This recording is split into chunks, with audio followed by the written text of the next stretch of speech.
coming in hot, Chinchy, from the Jersey Shore, dude. What's going on, man? Here we go, dude. Back from the dead with the shaved head.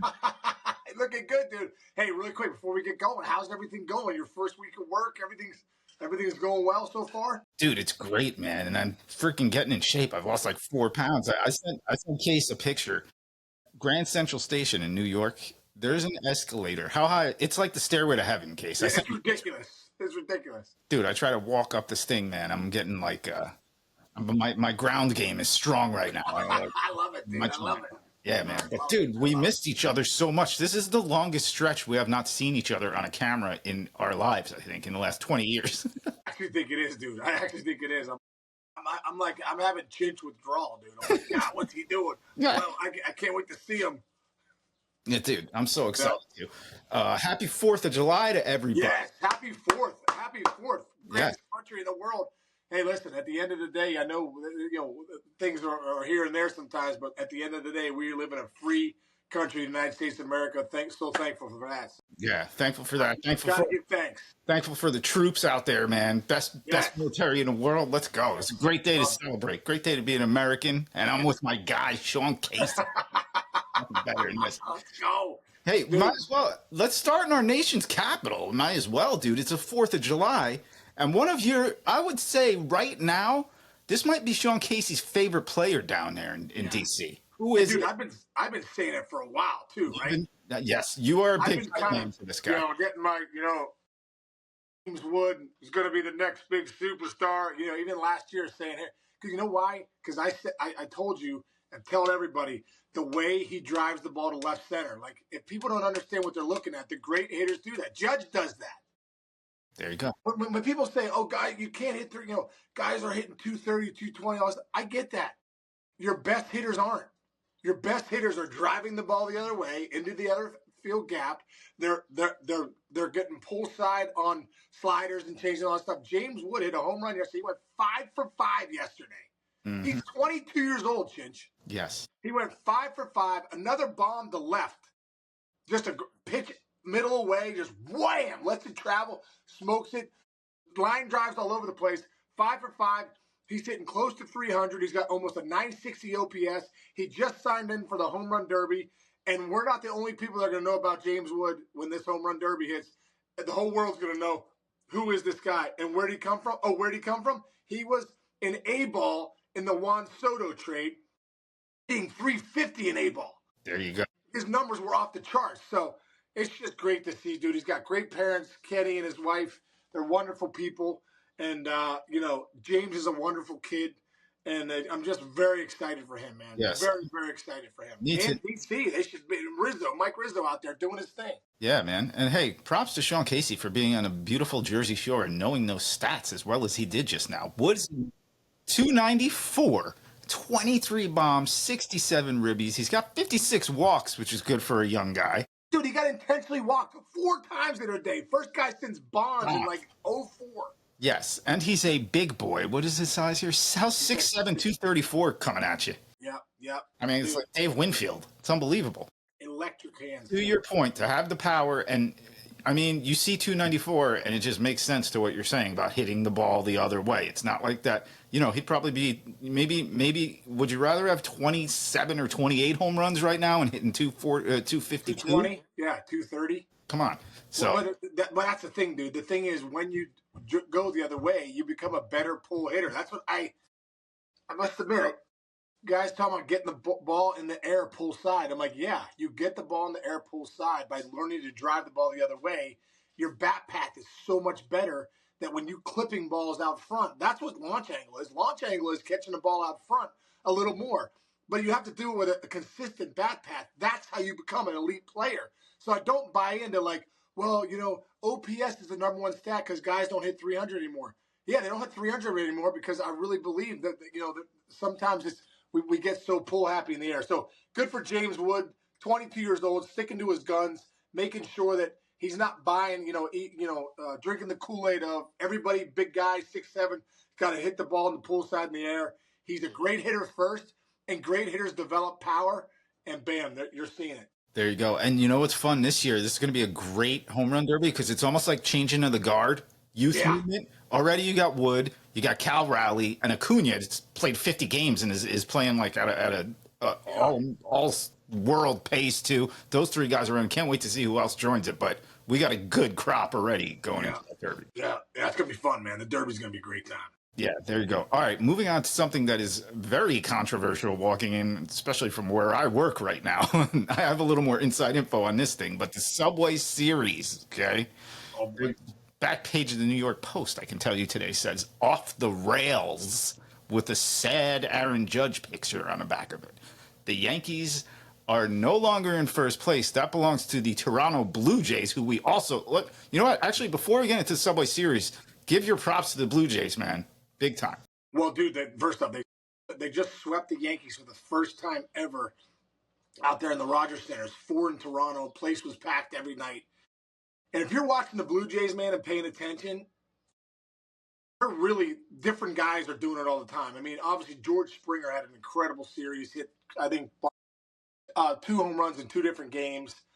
Obichet's banged up a little bit. Vlad Guerrero's been swinging it really well. But the Addison Barger, dude, this guy, have you seen him at all, Chinch, the way he swings? I mean, he looks like he's swinging for the downs every single pitch. Yep. And he's connected now.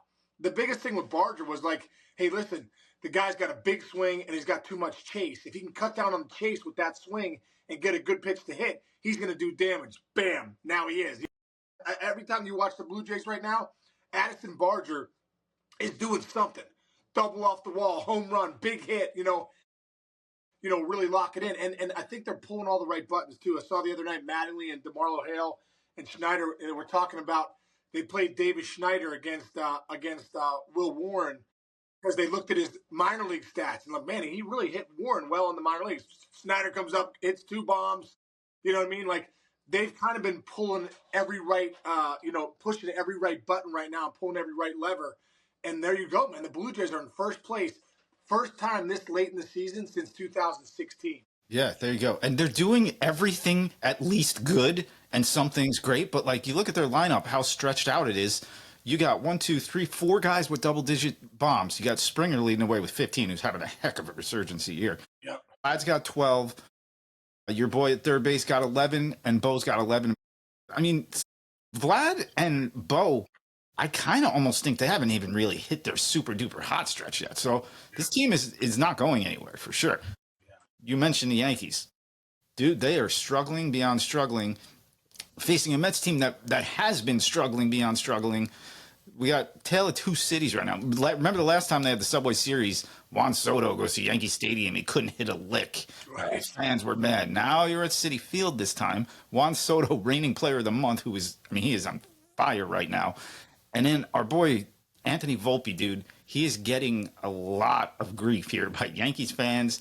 Is he okay? Is everything? So just kind of handicap the series going into it today. Well, Chance, what do you think with obviously you're in it every day. What do you think about what are the Yankees not doing well right now?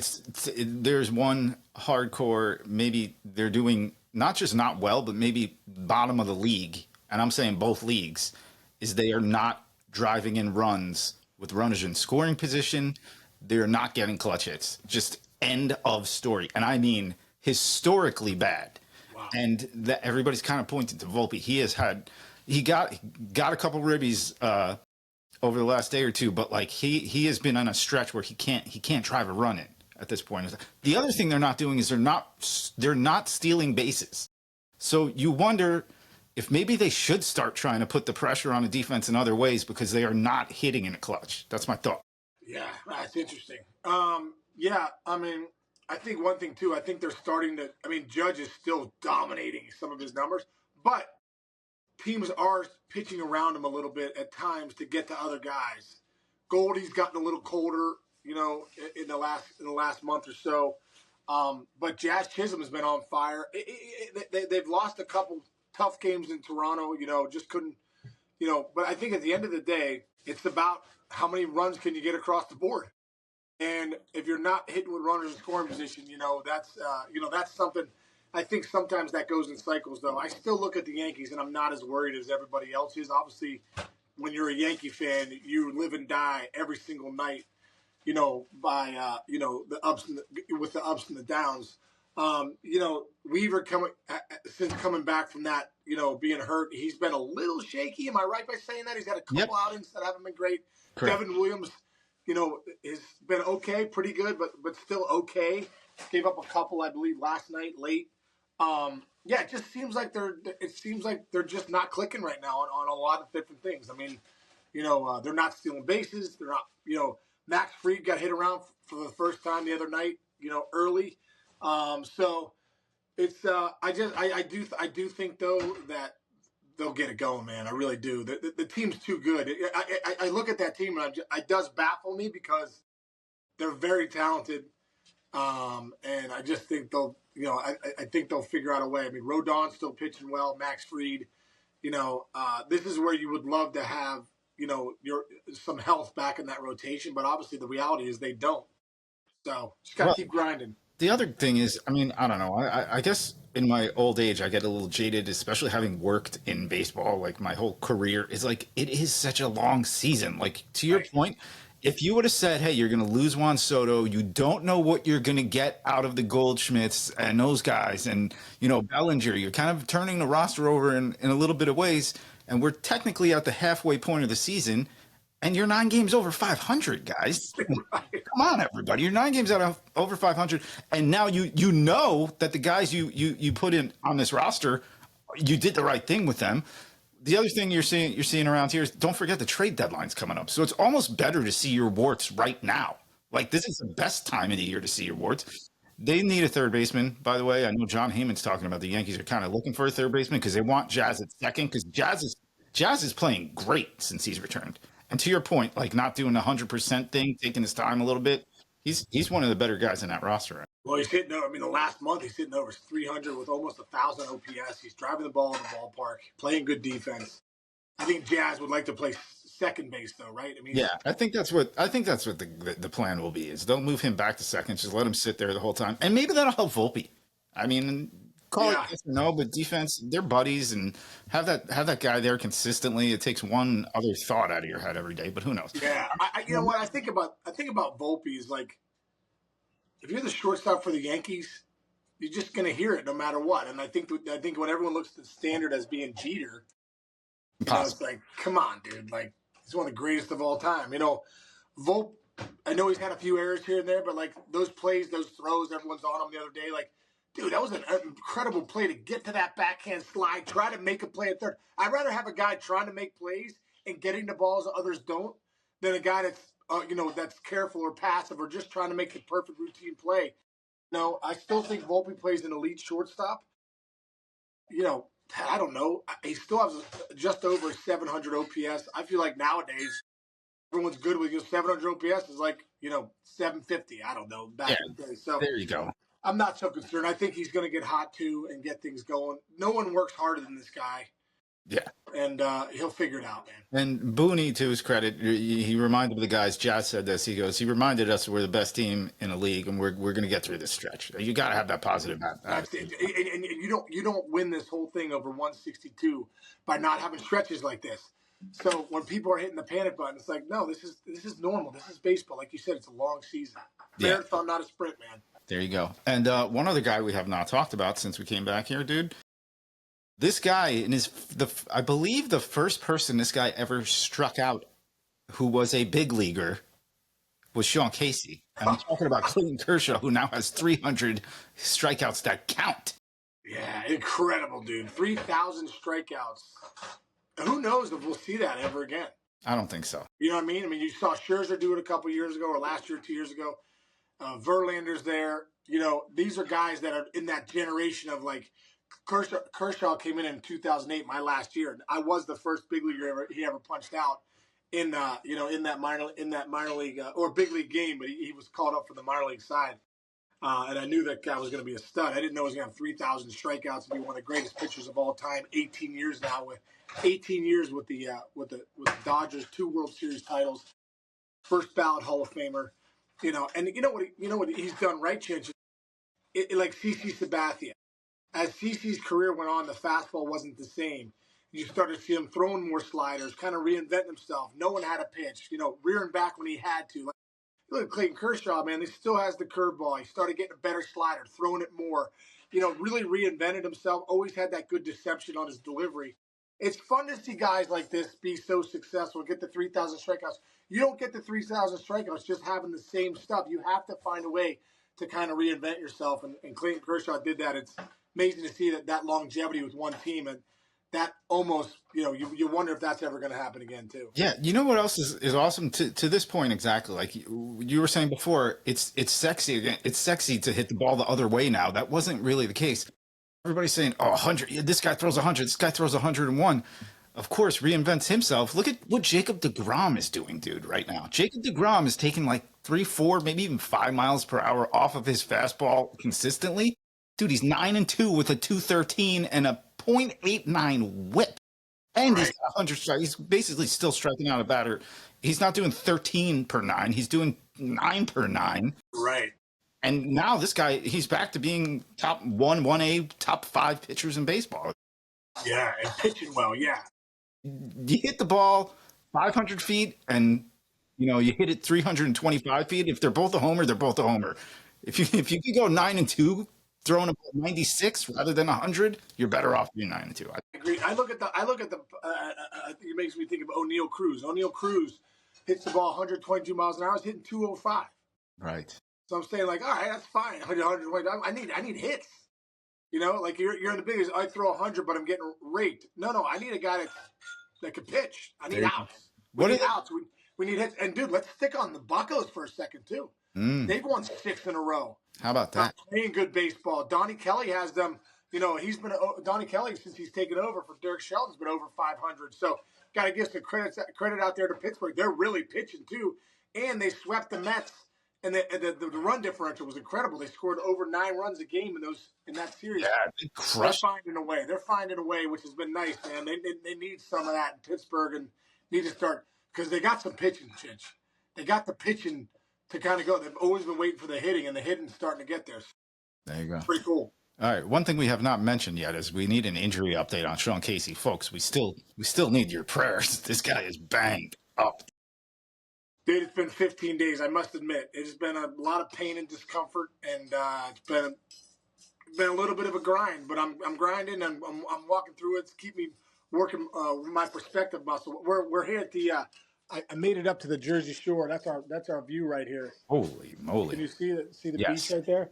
So that's been nice. So, dude, it's so funny what we take for granted, Chins, because every day I watch everyone walk by, and I'm like, man, what I would do to just take a walk.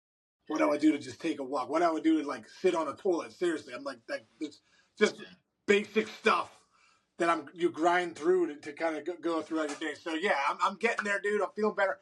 I get my stitches out on Monday. I'm working next week, which I must admit I'm a little nervous about because I'm having trouble sitting. I hear So you. I gotta figure that out. So I'm getting my stitches out Monday in Cincinnati, and like hopefully that helps a little bit. But it's been good, man. Just getting there slowly but surely, brother. Keep breathing that shore air. That'll help. Yeah, dude, it makes you feel good. Just seeing that water makes you feel good. There you go. All right, brother. Chinchy, so good to have you back, dude, for today, and I'm sure all the fans out there hang with us a little bit here. We're navigating a couple things, but we will be here every week, a few times a week, and bringing you the best of baseball coverage, life coverage, and just two buddies enjoying getting together again. So love you, dude. I'm happy for you. And I'll catch you. I'll talk to you later. Yeah, bro. See you, bro.